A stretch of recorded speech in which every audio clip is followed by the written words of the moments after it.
Bienvenidos a la clase de jurisprudencia. El día de hoy vamos a seguir analizando este tema relacionado con la jurisprudencia y la ley de amparo.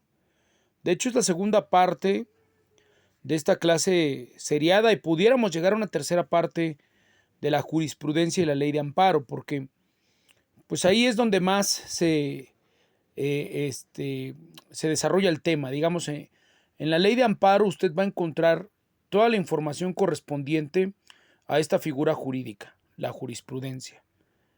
En el Código Civil, en el Código Procesal Civil, no vamos a encontrar nada de esto.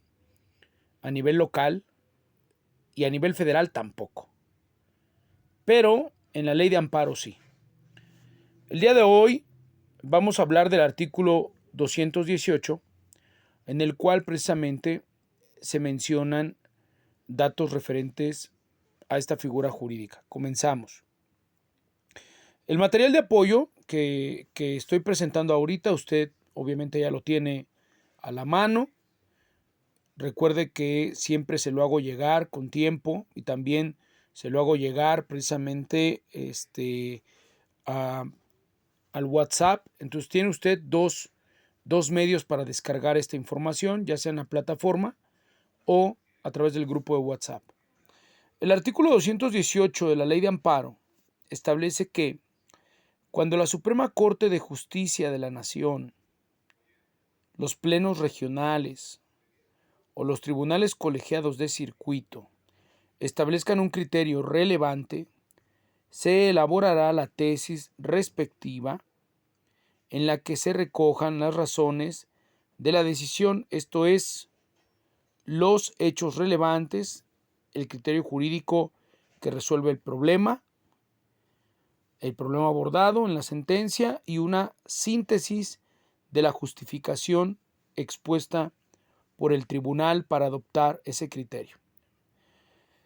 Lo primero que podemos apreciar en este artículo 218 de la Ley de Amparo es que nos sigue afirmando implícitamente que en el Poder Judicial de la Federación, estas son las autoridades que generan jurisprudencia: la Suprema Corte, los plenos regionales y los tribunales colegiados de circuito. Sabemos bien que la Suprema Corte, como trabaja en pleno y trabaja en salas, tema que ya estudiamos la clase pasada, pues tiene la posibilidad de generar jurisprudencia. Y también hablamos de los plenos regionales. Y ya identificamos muy bien que es un pleno regional, que es como un, digamos, cuerpo, un cuerpo que se integra de magistrados para emitir también jurisprudencia y resolver los asuntos que se ventilan en una determinada región. Esto es lo primero que podemos ver en el artículo, apreciar en el artículo 218 de la propia Ley de Amparo. Y luego la palabra tesis. Las tesis nosotros las vamos a encontrar en la página de la Suprema Corte de Justicia de la Nación, y al respecto yo le quiero mencionar algo. Las tesis y las jurisprudencias no son lo mismo. La jurisprudencia es en sí la solución, el conjunto de resoluciones que se han emitido en un mismo sentido. Eso es la jurisprudencia. La tesis es ya, digamos, el documento en donde se expresa cómo es que se llegó a la jurisprudencia. Es decir, como que en ese documento se genera una justificación de cómo es que el pleno o la sala correspondiente o el tribunal colegiado de circuito correspondiente o el pleno regional llegó a un determinado criterio. O sea, la jurisprudencia en sí se genera cuando hay 5 sentencias en un mismo sentido sin ninguna en contrario. Eso es jurisprudencia. O sea, se emite una sentencia aquí, otra allá, hasta cumplir con 5, se genera jurisprudencia. Se dice, ya hay jurisprudencia. Ahora, eso ya es jurisprudencia. Ahora vamos a explicar cómo llegamos a esa jurisprudencia. Y cuando se quiere explicar cómo se llega a una jurisprudencia es cuando se habla de tesis. O sea, recordemos que la palabra tesis la ocupamos en otras materias, por ejemplo, en metodología de la investigación jurídica o en métodos de investigación. Hablamos de tesis y la palabra tesis es precisamente eso, sinónimo de investigación. Así que la tesis, en este contexto en el que nos encontramos, no es otra cosa más que la explicación de cómo es que se llega a una jurisprudencia y cuál fue o cuáles fueron los asuntos y las normas jurídicas que dieron pie a generar la jurisprudencia. Ahora bien, esas tesis, ¿dónde las encontramos? Decía yo que podemos ingresar a la página de la Suprema Corte de Justicia de la Nación y verificar ahí, precisamente en esa página, dónde están las tesis. Y ahí nos va a decir que hay tesis de 1917 hasta el año en que nos encontramos haciendo este video, que es el año 2022. Ahí vamos a encontrar en esa página todos los criterios que se utilizaron para llegar a una jurisprudencia. Y a estas se les denomina tesis, que no se le olvide. De esta manera, la tesis deberá contener los siguientes apartados. Número 1, que es el rubro, dice, mediante el cual se identificará el tema abordado en la tesis. Por ejemplo, si usted entra a la página de la Suprema Corte de Justicia de la Nación y agrega un dato, por ejemplo, como contratos, o agrega un dato como el de aborto, o por ejemplo, legítima defensa, usted lo pone en el buscador de la página de la Suprema Corte de Justicia de la Nación, e inmediatamente le van a enviar textos, o sea, las tesis que hablan del aborto, las tesis que hablan de la legítima defensa, etc. Y esas tesis contienen precisamente toda la historia de cómo es que se llega, a través del análisis de una norma jurídica y de un asunto en particular, a generar una jurisprudencia, ya sea en el estado de Nuevo León, Veracruz, Chiapas, etcétera, ¿no? Entonces, cuando nosotros estamos viendo pues ese documento, lo tenemos a la vista, nos vamos a encontrar con que arriba ya tiene un rubro. ¿Qué es el rubro? Bueno, pues el rubro podemos denominarlo título. El rubro es un título, como el título de un tema dentro de un libro o el título de un libro, ¿no? Lo que nos indica sobre qué versa o de qué trata el contenido que vamos a leer en ese momento. Así que pues ahí encontramos la palabra rubro. Luego dice que la tesis debe de contener una narración de los hechos. En este pequeño apartado se describirán de manera muy breve los hechos relevantes que dieron lugar al criterio adoptado por el tribunal para resolver el asunto. Es muy explícito esto, o sea, no hay necesidad de indagar más. Posteriormente, la fracción 3 dice el criterio jurídico, en el que se refleja la respuesta jurídica adoptada para resolver el problema jurídico que se le planteaba al órgano jurisdiccional. Yo lo mencionaba hace un momento, ¿no? O sea, se explica cómo es que se llegó a obtener una jurisprudencia a través del análisis de una norma jurídica y a través del análisis de los hechos.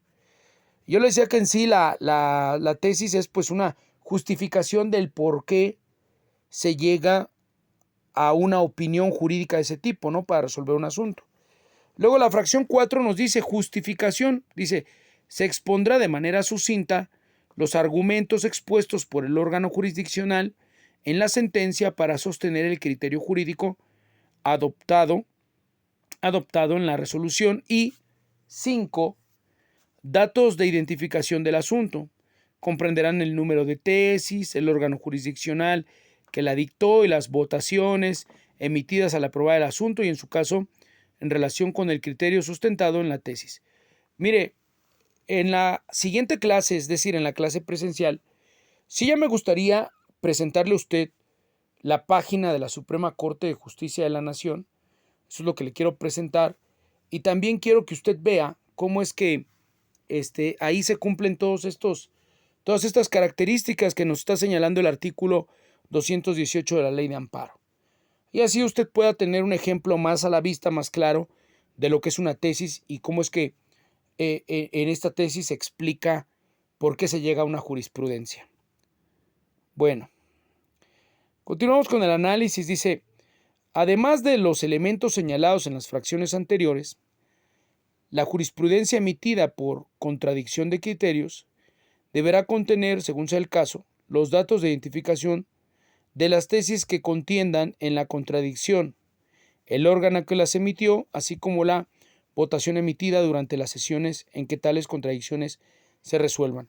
Muy interesante esto porque yo quiero decirle a usted que, y lo hemos mencionado en otras clases, no se llega al mismo criterio por parte de todas las autoridades. Es imposible que todas las autoridades tengan una misma manera, una misma idea de cómo resolver un asunto.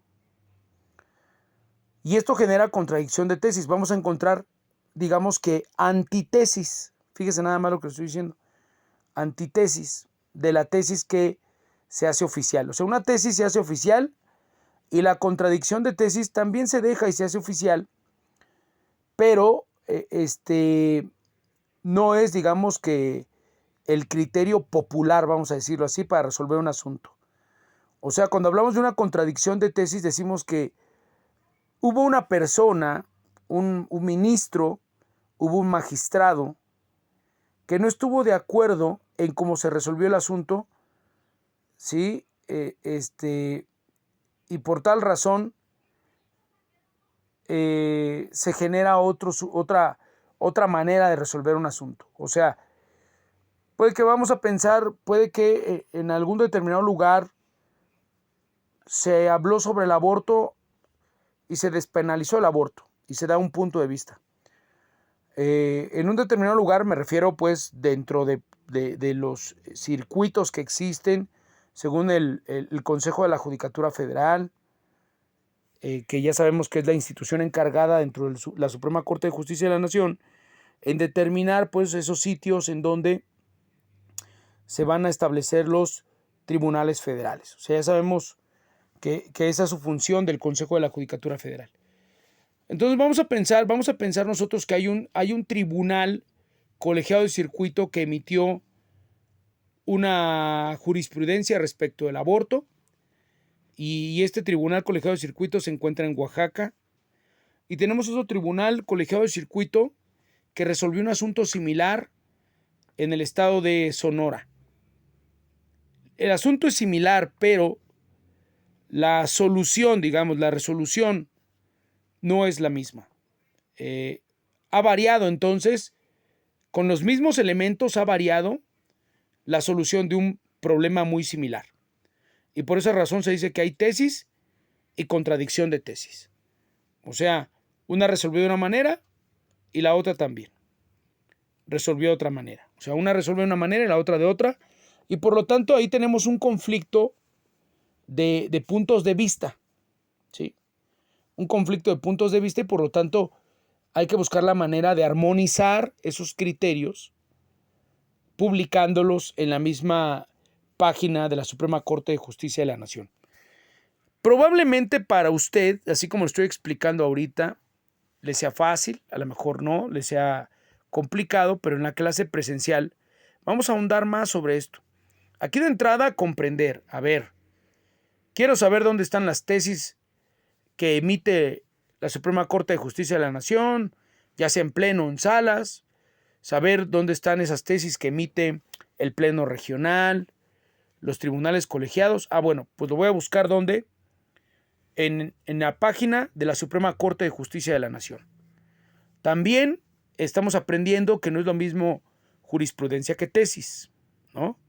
La jurisprudencia es el resultado de 5 sentencias emitidas en un mismo sentido, y la tesis es la explicación de cómo es que se llegó a esa jurisprudencia. Entonces son diferentes.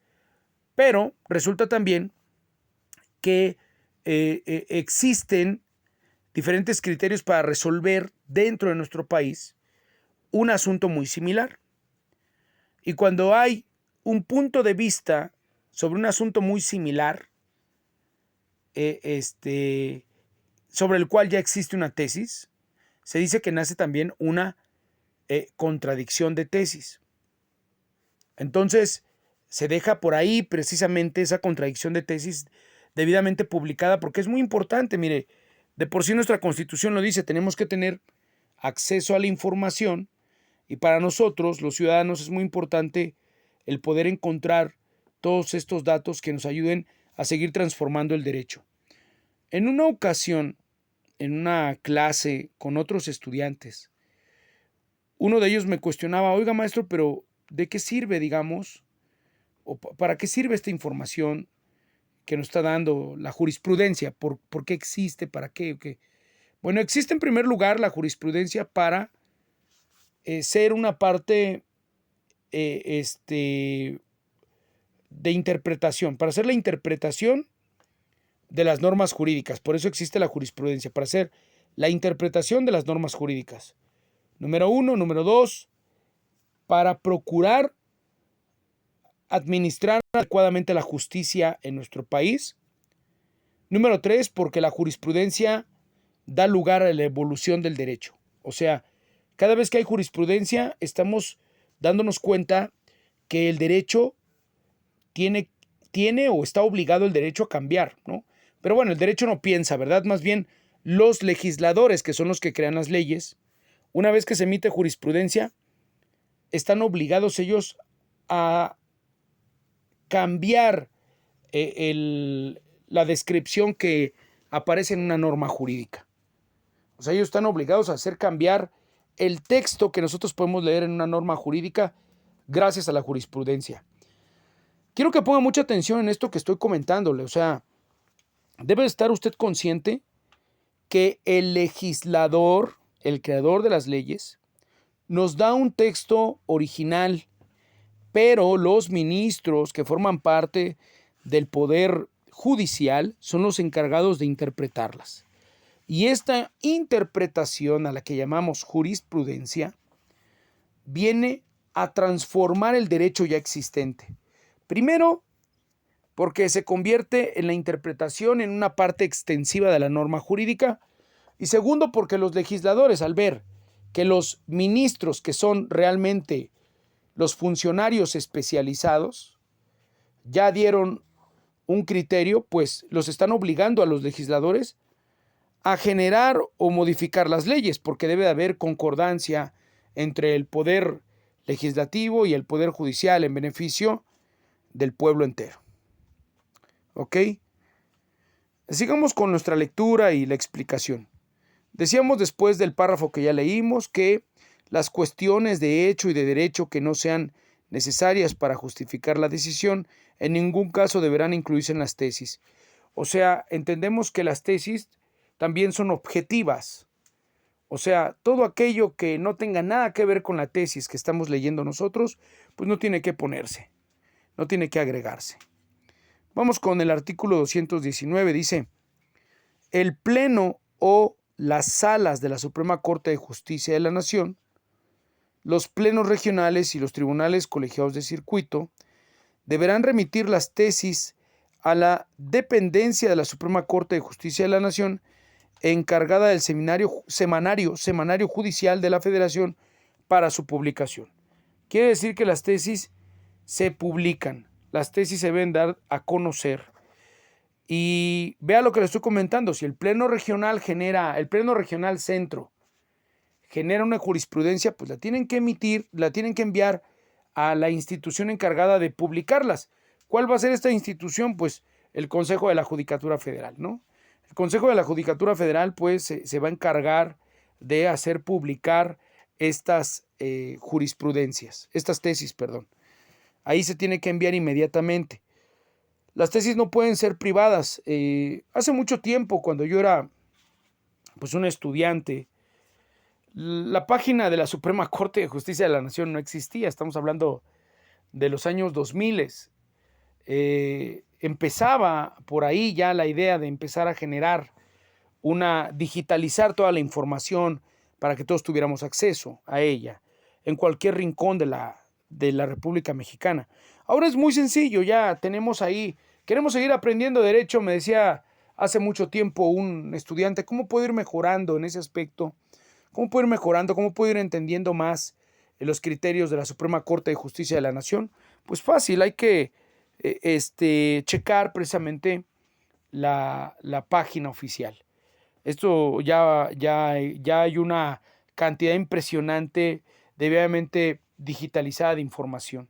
Y esto ha ocurrido con otras dependencias del gobierno. Por ejemplo, la Fiscalía General de la República también digitaliza mucha información y así sucesivamente, ¿no? Así que ya lo sabe usted ahora, una vez que emiten su jurisprudencia los plenos, los plenos regionales, los tribunales colegiados, el pleno, ya sea la Suprema Corte de Justicia de la Nación, ya sea en pleno o en salas, se le debe de enviarse a la institución correspondiente, es decir, el Consejo de la Judicatura Federal se va a encargar de que siempre exista publicidad de toda esta información para que nosotros sigamos aprendiendo. Estamos ya prácticamente por terminar. Mencionarle usted el artículo 220 de la Ley de Amparo. Dice, en el Semanario Judicial de la Federación, y bueno, explicamos qué es el Semanario Judicial. El Semanario Judicial de la Federación es precisamente esa sección dentro de la página de la Suprema Corte de Justicia de la Nación, en donde semana a semana se están publicando las tesis de jurisprudencia que se han generado en el tribunal colegiado o en cualquier tribunal federal, de los ya mencionados por un servidor. Volvemos al artículo 220, dice en el Semanario Judicial de la Federación se publicarán las tesis que se reciban y se distribuirá en forma eficiente para facilitar su conocimiento. Igualmente, se publicarán las resoluciones necesarias para constituir o interrumpir la jurisprudencia y los votos particulares. También se publicarán las resoluciones que los órganos jurisdiccionales competentes estimen pertinentes. Hasta aquí la clase del día de hoy. Ha sido un gusto saludarles. Yo los espero la próxima. Nos vemos en la próxima emisión, que es precisamente la presencial, para resolver cualquier duda que usted tenga, cualquier pregunta que usted quiera formularle a un servidor. Muchísimas gracias. Hasta luego.